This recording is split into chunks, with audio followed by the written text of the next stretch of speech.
Universidad Nacional Autónoma de México, Instituto de Investigaciones Antropológicas, Instituto Nacional de Antropología e Historia, Asociación Mexicana de Antropología Biológica, México 2005.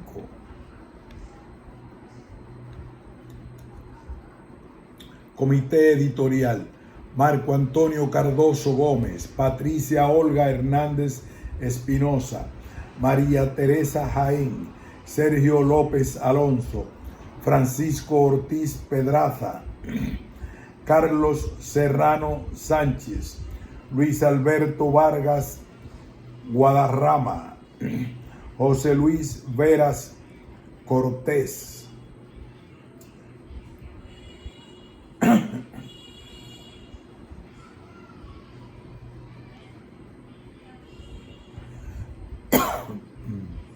Antropología física, racismo y antirracismo. Un ensayo de Víctor Acuña Alonso, Escuela Nacional de Antropología e Historia. Resumen.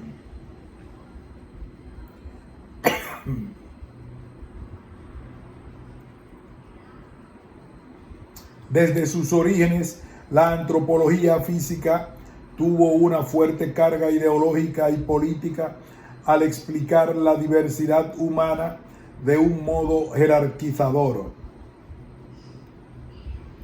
La obra de Gould, La falsa medida del hombre, ha sido la demostración más clara de cómo un discurso formalmente científico puede poseer un contenido tendencioso. En México, la obra antirracista de Juan Comas es una referencia ejemplar de cómo debemos trabajar desde la antropología física en la difusión de conocimientos que invaliden las antiguas y nuevas falsas medidas del hombre, por utilizar una expresión del profesor Leonardo Manrique. En este texto se hace una revisión de las implicaciones de las investigaciones antropofísicas en el debate de la naturaleza y la calidad de las poblaciones humanas, construido principalmente a causa de la percepción del fenómeno del mestizaje. Finalmente, se hace una reflexión sobre si es posible conciliar una visión de la diversidad humana que exalta las diferencias y las microidentidades con el concepto de unidad de la especie humana.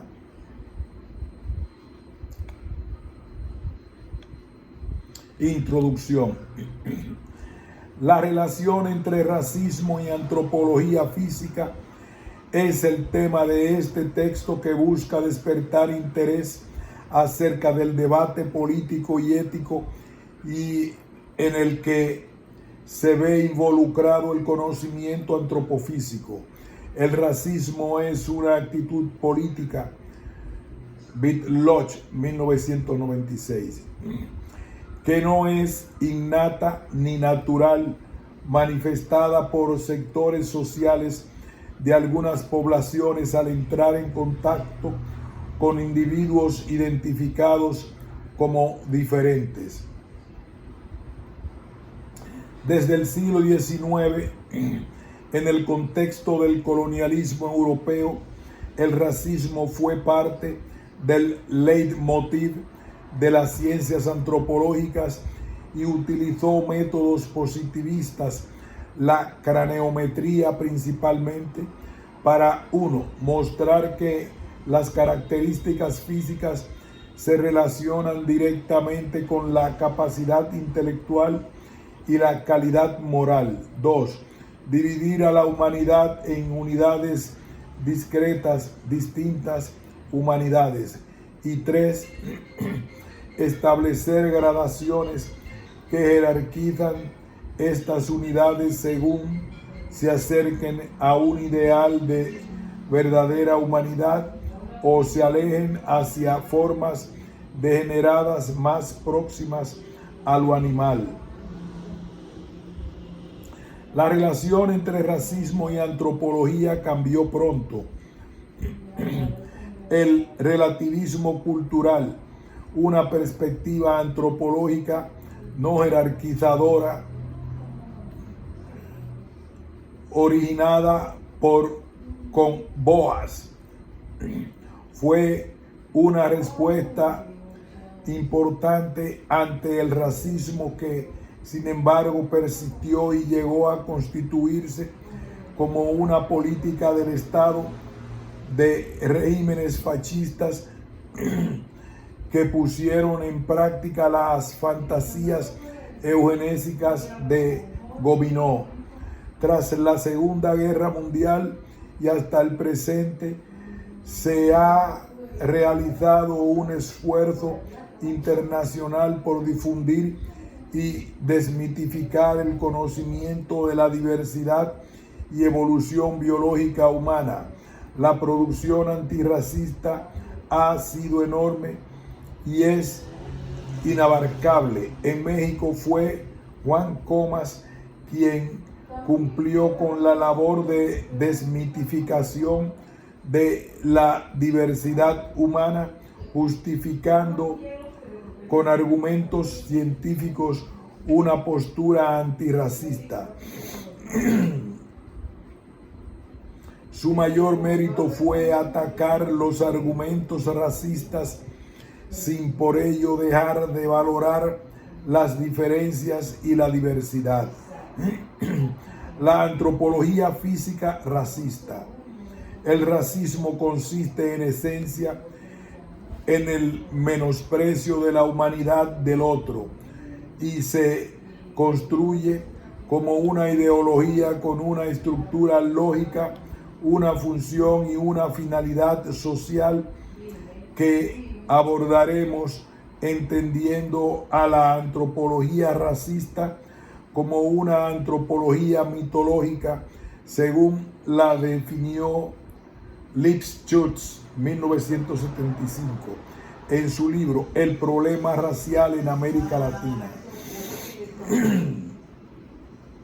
Al hablar de antropología física mitológica, Lipschutz se refiere a descripciones de características físicas y morales de individuos de otras culturas que distorsionan y deforman su humanidad, señalando su inferioridad y monstruosidad.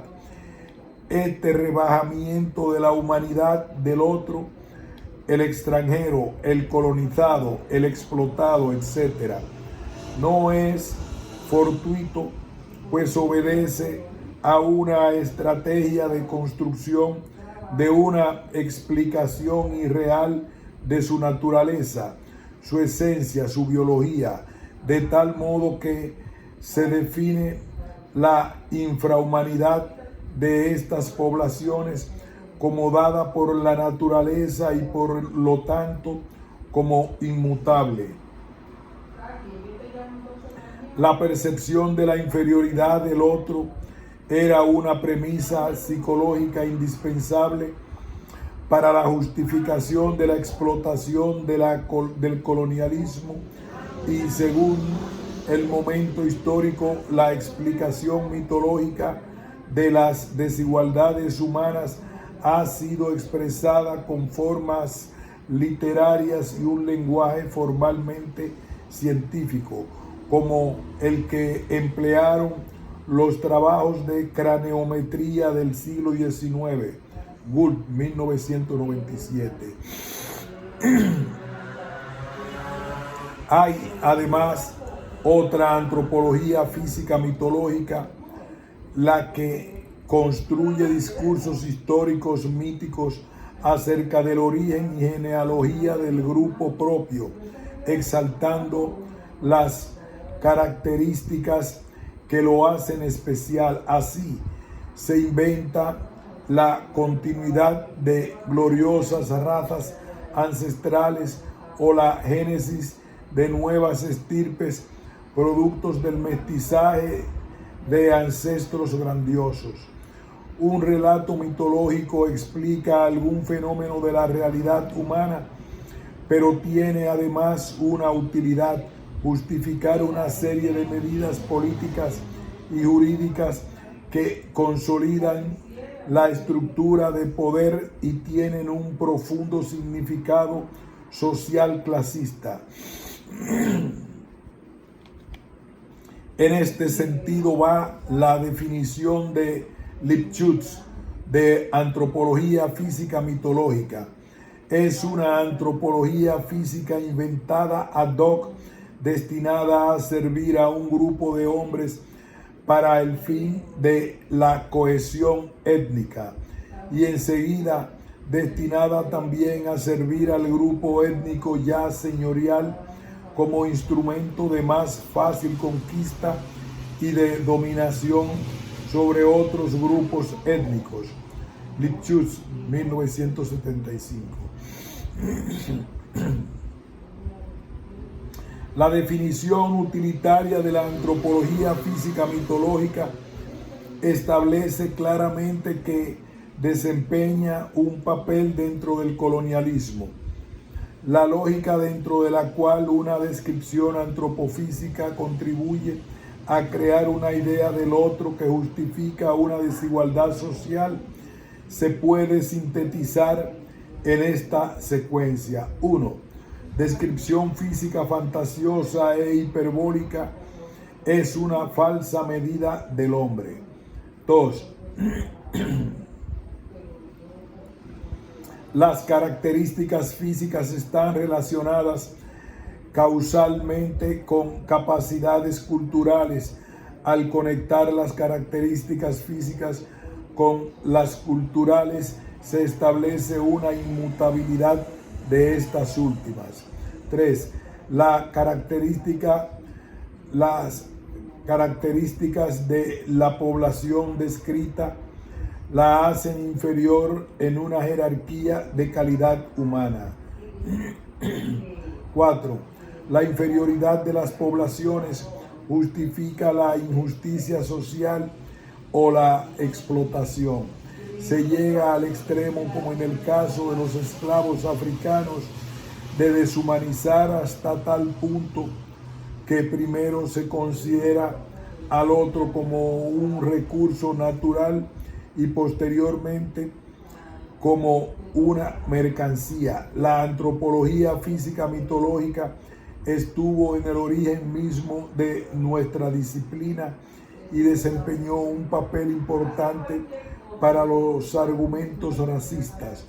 Cuando el conocimiento de las formas mitológicas a las positivas, hubo un cambio notable en el discurso, pero se mantuvo la estructura lógica que enunciamos antes, mediante la cual se pasa de una descripción física de las diferencias a una justificación de la injusticia social.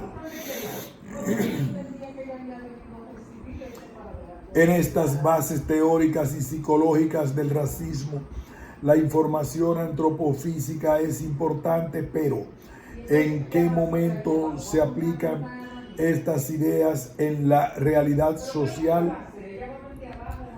Antropología física y antirracismo. De la antropología física, una reacción antirracista sólida demostró lo equivocado de las afirmaciones generales y particulares de la lógica pseudocientífica que enumeramos anteriormente. La reacción más radical frente al racismo consistió en la negación de la existencia de razas humanas, cuestión arduamente discutida hasta el presente, que de la diversidad humana. La reacción más radical frente al racismo consistió en la negación de la existencia de razas humanas, cuestión arduamente discutida hasta el presente, y que de la diversidad humana. Pese a la gran variedad de opiniones, creo que existe acuerdo en los siguientes puntos con respecto al debate en torno al concepto de raza. Abandono de un concepto tipológico y paso a un concepto evolutivo. No se debe utilizar ya el término raza en un sentido tipológico y parece sensato que si el concepto moderno de raza debe ser poblacional, se sustituya por población, quitando así un matiz peyorativo continente de tantos antecedentes históricos negativos. Reconocimiento de los aspectos socioculturales implícitos en las clasificaciones raciales. El concepto de raza parece debilitarse como categoría exclusivamente biológica y se refuerza como una categoría social biosocial. No hay una relación directa entre el empleo del concepto raza y el racismo. Si usar una herramienta de clasificación que refleja mejor la realidad de la diversidad humana es bueno, queda claro que ello no es suficiente para acabar con el racismo. No basta eliminarlo del lenguaje.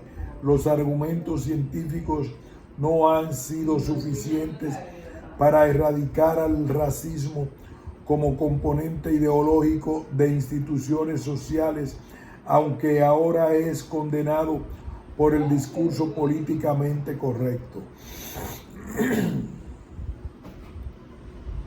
El mestizaje por sí mismo no es bueno ni malo. Sus consecuencias son la reducción del aislamiento genético y de la divergencia, pero no frena la evolución como tramposamente sostienen algunos racistas contemporáneos. Ante la intensidad del mestizaje que significa la globalización, cada vez es más claro que el concepto de raza servirá para referirse principalmente a poblaciones ancestrales de los humanos contemporáneos. El debate en torno al concepto de raza tiende a eternizarse y en la actualidad se discute la pertinencia de seguirlo usando. Si utilizamos la categoría raza desde la perspectiva evolutiva, sería equivalente a considerar categorías de grandes poblaciones geográficas. Por lo tanto, la discusión sería únicamente acerca de un vocablo, lo cual desde luego tiene importancia, pero no ameritaría tanta polémica. El debate de fondo, más allá del concepto raza, es cómo y para qué clasificar a la diversidad humana. La reacción radical ante la antropología física racista ha llevado a la confusión y a una infravaloración de la diversidad biológica humana. No defendemos el uso de la categoría raza. Ya hemos señalado que es mejor emplear la categoría población, pero es importante observar que la afirmación no existen las razas humanas se sigue en muchas ocasiones que las diferencias entre las poblaciones humanas son muy pequeñas o insignificantes. Hay que entender la relatividad que subyace a estas cuestiones y que la valoración de la diversidad desde la antropología no persigue fines etnocéntricos. En 1997, el genetista brasileño Francisco Mauro Salzano publicó un artículo titulado Razas humanas, mito o invención o realidad, el cual precisamente señala que el racismo como actitud política persiste a pesar de la demostración de la carencia de fundamentos científicos, que el hecho de que haya mayor variabilidad interna que externa significa que no existen diferencias específicas entre ellas y que el estudio de las poblaciones ancestrales es útil no solo por el interés acerca del pasado de nuestras poblaciones, sino por su utilidad para entender los problemas de salud relacionados con el acervo genético. En otras palabras, qué hacer frente al racismo no debe impedirnos reconocer las diferencias que existen entre las poblaciones, porque estas son muy variables y su conocimiento no es superfluo. Es importante tanto para construir un pasado histórico como para evaluar la predisposición y la resistencia ante las enfermedades complejas genéticamente condicionadas. Para abordar el antirracismo desde la antropología física, retomo algunos puntos de la obra de Juan Comas, quien en diversas publicaciones defendió una postura antirracista al tiempo que divulgaba conocimientos científicos sobre el origen de la diversidad biológica humana. La primera afirmación es que debemos entender a la especie humana como politípica, lo que significa que se admite la existencia de razas y por lo tanto se puede realizar una sistemática racial. De aquí se derivan varias preguntas, siendo la principal: ¿qué concepto de raza?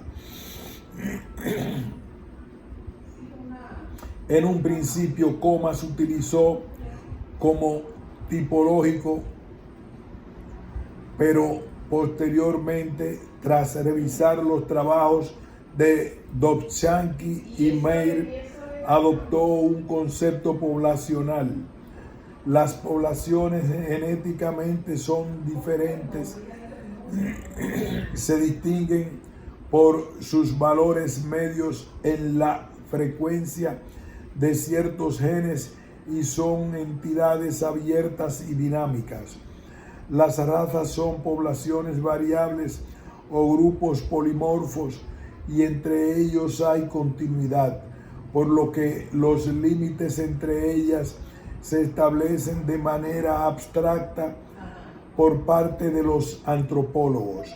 Otra pregunta trascendental era: ¿qué antigüedad tienen las razas?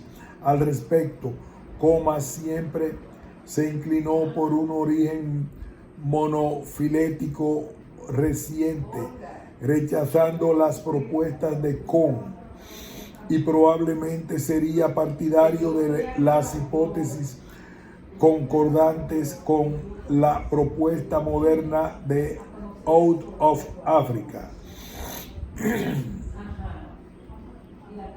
En la obra de Comas se ve claramente un momento de transición del concepto tipológico al poblacional de raza. Su posición parece por momentos contradictoria, pero lo que refleja es la dificultad implícita a la labor antropológica de valorar la diversidad humana y al mismo tiempo la unidad de la especie, descubriendo los engaños de la antropología física mitológica.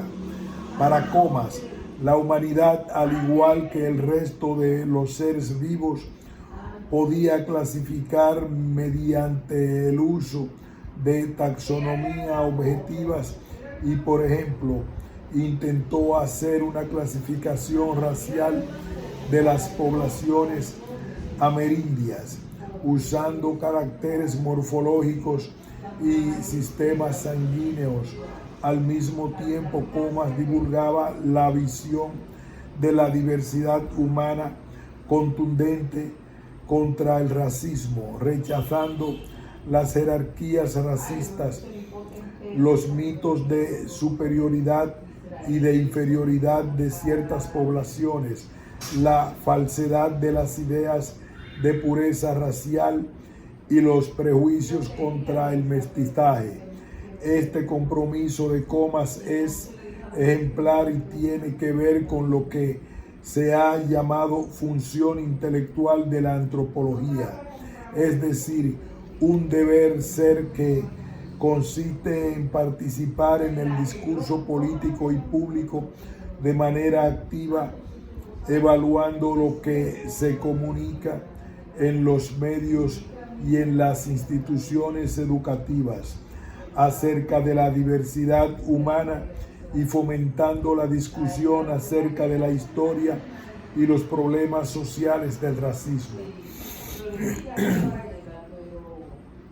Chanclin 2000. ¿Cómo y para qué clasificar a la humanidad? La construcción de nuevas clasificaciones. En publicaciones biomédicas se ha discutido recientemente qué conceptos utilizar para clasificar a los sujetos de estudio. Se ha descartado en general que raza, como se ha usado tradicionalmente en Estados Unidos de América, sea una forma adecuada para clasificar a un sujeto como punto de partida para un diagnóstico médico, puesto que se basa en una cantidad muy pequeña de información, principalmente el color de la piel, para hacer inferencias sobre una gran cantidad de información, la posible predisposición o, en el caso contrario, la resistencia a ciertas enfermedades. Me parece que en este contexto se han producido dos ideas interesantes. Una, la existencia o no de las razas es una cuestión que depende de qué se entiende por raza y qué se entiende por existir. Es decir, si somos conscientes de que son abstracciones, herramientas cognitivas, las razas sí existen y existen precisamente como categorías abstractas que se construyen socialmente, no como unidades naturales. Y dos, si se definen situaciones como reales, estas son reales en sus consecuencias. Es decir, que el reconocimiento social de la existencia de las razas, por ejemplo, en la sociedad estadounidense, por sí mismo es abstracto, pero tiene consecuencias reales como son la desigualdad social y la explotación económica. Por lo tanto, diferencias importantes en calidad de vida y salud y otros aspectos de interés antropológico que no han sido suficientemente estudiados, como la reproducción no aleatoria, sino preferentemente intragrupo. Se ha considerado en general que el término etnicidad aporta mayor información de importancia médica, actitudes culturales y comportamentales, creencias, patrones de estilo de vida, dieta, condiciones ambientales, etc. Así es clara la utilidad de usar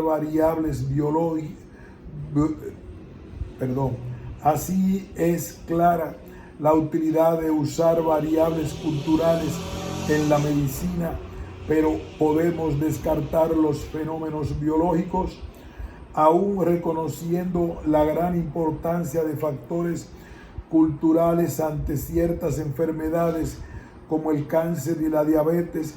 Es importante señalar que hay otra información que debemos abarcar a nivel poblacional y es crucial para estudios epidemiológicos más que señalar una variable como mejor que otra, se deben incorporar ambas. Otra aplicación que muestra la importancia de esta discusión es la estimación de la contribución genética ancestral, que además de ser básica para los estudios epidemiológicos, es un factor esencial en la construcción e identidades colectivas, en ocasiones fortaleciendo la identidad de ciertos grupos y en otras transformándolas. Por ejemplo, en el trabajo realizado por Peña y colaboradores, se estudiaron marcadores del cromosoma Y y de DNA mitocondrial en población blanca de diversas regiones de Brasil y se compararon con datos de población portuguesa. Sorprendentemente, los resultados obtenidos mostraban que la herencia materna europea en blancos brasileños era aproximadamente de tan solo un 39%, siendo el 33% de origen amerindio y 28% de origen africano.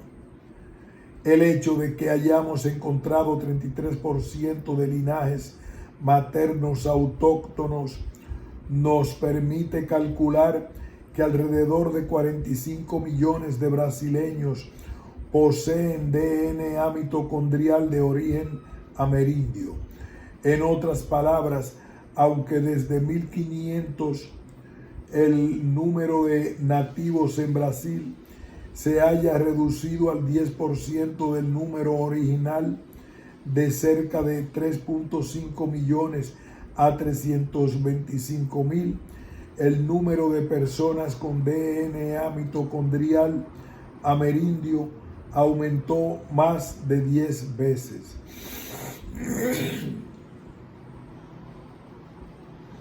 Las frecuencias de los haplogrupos del cromosoma Y fueron muy diferentes, pues mostraron una presencia mínima de cromosomas de África subsahariana, 2%, y amerindios, 0%, y una alta frecuencia de cromosomas Y europeos, entre 66 y 90%. Estos datos son interpretados por los autores como un patrón de reproducción direccional en el que en la población blanca brasileña la mayoría de los linajes maternos son africanos o amerindios, mientras que la gran mayoría de los linajes masculinos son europeos. Peña y colaboradores, 2000. Este trabajo ha tenido un gran impacto, ya que muestra cómo un sector de la población brasileña que por autoidentificación se considera blanca, en realidad tiene un patrimonio genético muy diverso. Los avances en técnicas moleculares y análisis estadísticos han resucitado el debate de cómo y para qué clasificar a los seres humanos, pues han conseguido métodos para estimar el origen de marcadores genéticos contemporáneos, indicando la contribución genética de poblaciones ancestrales en poblaciones actuales o también en individuos. Estos métodos son, por supuesto, de gran interés antropológico y de suma relevancia para el ámbito biomédico, pero además poseen un importante valor como factor de identidad cultural individual y colectiva. el nuevo racismo. El racismo está mutando para poder hacer frente a su cadena histórica. El nuevo racismo. El racismo está mutando para poder hacer frente a su condena histórica. Su versión moderna se aleja del racismo clásico y en ciertos aspectos se opone a él, gracias a lo cual se ha popularizado, pues lejos de enfrentar a los argumentos antirracistas, los ha integrado y manipulado, interpretándolos a su conveniencia. Ya no busca razones biológicas para justificar una jerarquía social. Bastan ahora razones culturales que a su vez permiten conservar un aislamiento biológico. Podríamos hablar de una inversión en la relación biología cultural y en los argumentos racistas que precisamente se produjo como una adaptación ante la solidez de las refutaciones del antirracismo científico. Este nuevo racismo, que quizás deberíamos renombrar, está germinando en la ideología de algunos grupos políticos antisistema de extrema derecha, pero también de manera sutil en la ideología y política del Estado de algunos países. Digiere y se nutre de los discursos de los derechos humanos y del respeto a la diversidad biológica y cultural, y los incorpora de tal modo que mediante esos discursos se puede realizar una nueva jerarquía de la humanidad. La adaptabilidad del racismo y su versatilidad mostrada por estas nuevas formas nos hacen pensar que la desmitificación de la diversidad humana es una tarea constante y que el peso de los argumentos antirracistas nunca será suficiente mientras haya una voluntad racista. En este sentido, cabe recordar que se ha relacionado al racismo y al etnocentrismo con la formación misma de las naciones capitalistas modernas. Castellanos, 1998. Esto rompe con la idea de que un análisis científico y objetivo basta para enfrentar al racismo, pues habría causas más profundas. Por ejemplo, la idea de que las sociedades democráticas son superiores a las demás, y nos lleva a sugerir que la mitificación de la diversidad humana será una constante ante la cual la antropología tiene un deber también constante en su refutación.